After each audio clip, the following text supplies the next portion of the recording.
Guys, and welcome back to my YouTube channel. New here in my channel and you want to know how I will do it, please do subscribe and please do ring that notification bell. I'd like to invite you to please follow me on my social media accounts. So guys, if you want to know how I will color this hair into gray hair, I hope so, please do watch it till the end. Let's go.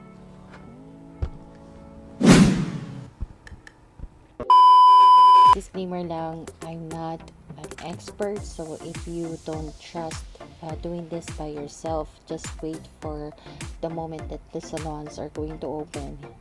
If ever what happens to my hair, it's my fault. So good luck to me. We're going to start sectioning the hair because we're going to target only with the roots.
Sa ating roots, but I can see right now medyo nagtanay-tanap na siya, so bilis.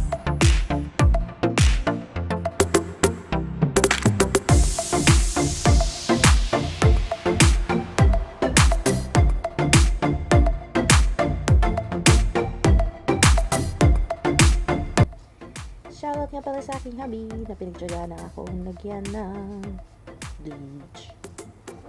Hindi siya ganun kakde. Okay naman. It's not that painful because most of the time it's very painful. Talagang napakahirap din kapag parang gusto mong paganda. Please, ganda. Ganun. 5 more minutes. Sarap piligo para makita na rin. A few moments later.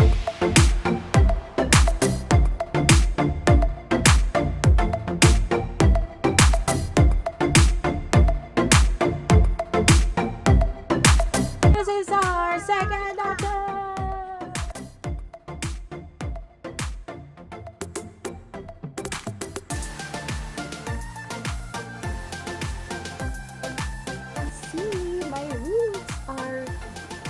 Are still staying in my hair, yes, and it's almost the same as the color of my hair.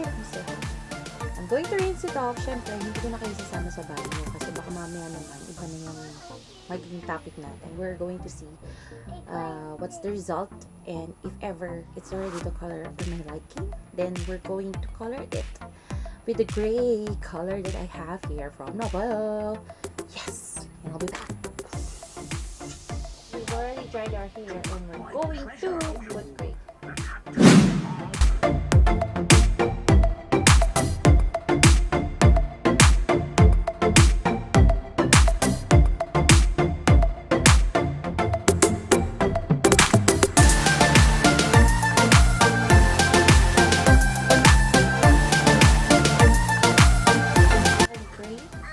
Dark gray because what you will expect is it's going to fade also. Have left some of the strands here, my long bangs, because I'm planning to color it light gray.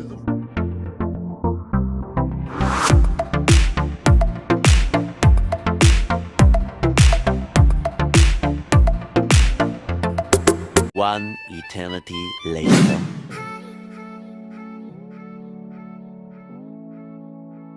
So guys, I've already achieved my look, and I have my gray hair over here, and I have it dark gray on the sides and at my back, and of course I have light gray here. So there are some little patches of brown because it's really hard to remove the brown, and so I hope that you have already subscribed to my YouTube channel, and please don't forget to ring that notification bell so that you will be updated with all the videos that I will be uploading in the future. And of course, please do follow me in all my social media accounts. Thank you so much.